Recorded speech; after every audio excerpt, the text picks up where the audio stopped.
নমস্কার, দেখছেন রিপাবলিক বাংলা, আপনাদের সঙ্গে রয়েছে আমি রুমকি। আর আজকের গুরুত্বপূর্ণ খবরের দিকে নজর রাখতে হবে। মমতা বন্দ্যোপাধ্যায়ের বিরুদ্ধে এবার এফআইআর করতে চলেছে ইডি।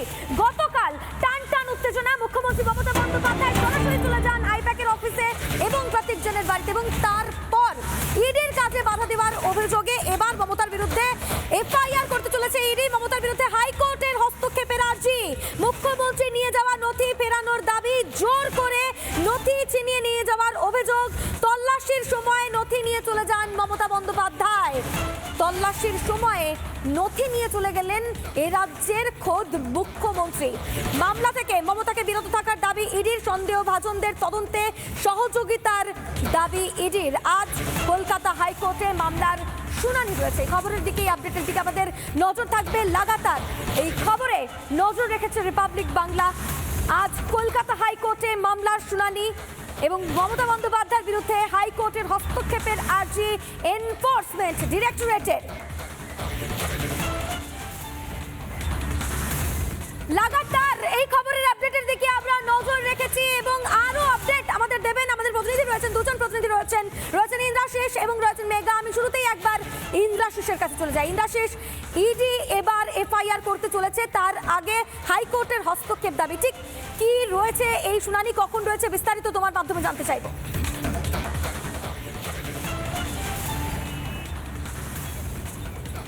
হ্যাঁ দেখো, গতকালকে যেটা দেখা যায় যে ইডির আধিকারিকেরা যখন প্রতীক জৈনের বাড়ি এবং অফিসে যখন হানা দেন এবং সেই সময়ে মমতা বন্দ্যোপাধ্যায় তিনি সেখানে চলে যান এবং সেখান থেকে বেশ কিছু নথি সেখান থেকে সরিয়ে নিয়ে যাওয়া হয়। পরবর্তীতে প্রতীক জৈনকে যখন জিজ্ঞাসাবাদ করতে যান ইডির আধিকারিকেরা, তখন দেখা যায় যে বেশ কিছু নথি সেখান থেকে কিন্তু মিসিং রয়েছে।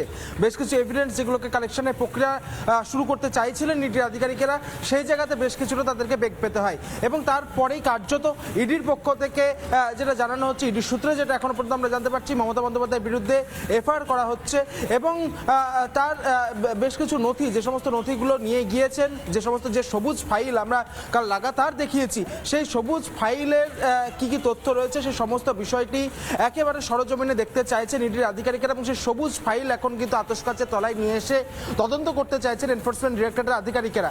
যে নথিগুলো মমতা বন্দ্যোপাধ্যায় গতকালকে নিয়ে গিয়েছেন সেইগুলোকে ফেরানোর দাবি করা হচ্ছে ইডির পক্ষ থেকে। পাশাপাশি যেটা জানা যাচ্ছে ইডির সূত্রে, যেটা আমরা জানতে পারছি, যে এই কেসের ক্ষেত্রে অর্থাৎ কয়লা পাচার মামলাতে যে আর্থিক দুর্নীতি এবং সেই দুর্নীতিতে যে যারা সন্দেহভাজন রয়েছে তাদেরকে জিজ্ঞাসাবাদের জন্য, তাদেরকে ধরার জন্য যে সমস্ত সহযোগিতাগুলো প্রয়োজন সে সহযোগিতা করা হোক ইডিকে, এমনটা কিন্তু ইডির পক্ষ থেকে দাবি করা হচ্ছে।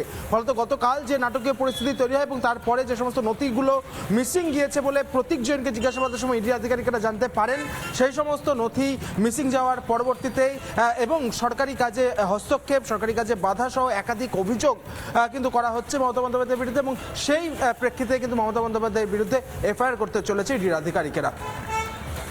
বেশ, সেই খবর আপডেটের দিকে আমাদের নজর থাকবে। ইন্দ্রাশিস, তুমি আমাদের সঙ্গে থাকো, মেঘাও রয়েছে আমাদের সঙ্গে। মেঘা, আমাদের সঙ্গে থাকো। লাগাতার এই খবরের আপডেটের দিকে নজর রেখেছি আমরা। ঠিক এই জায়গায় আপনাদের একবার শোনাই বিরোধী দল নেতা শুভেন্দু অধিকারী, তিনি ঠিক কি বলেছেন, শুনুন।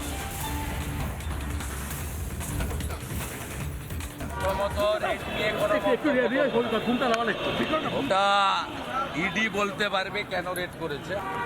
কেন্দ্রীয় সংস্থা, সাংবিধানিক সংস্থার কাজে এর আগেও হস্তক্ষেপ করেছেন। 2021 সালে তিনি নিজাম প্যালেসে ধর্ণা দিয়েছিলেন সিবিআই অফিসে। ফিরহাদ হাকিম, শোভন চট্টোপাধ্যায়, মদন মিত্র, সুব্রত মুখার্জিদের গ্রেপ্তারের বিরুদ্ধে।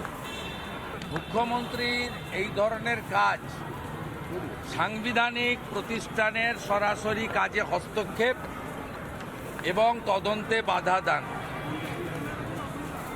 এটা একজন মুখ্যমন্ত্রী, তিনি শুধু রাজনৈতিক নেতা নেত্রী নন, প্রশাসনিক কর্তৃ। নিন্দা জানাই এবং ইডি নিশ্চয়ই তার ক্ষমতা বলে তাদের মুখ্যমন্ত্রীর বিরুদ্ধেও ব্যবস্থা নেওয়া উচিত বলে আমার মনে হয়েছে। সেই ব্যবস্থা তারা আইনের মধ্যে থেকে নেবেন।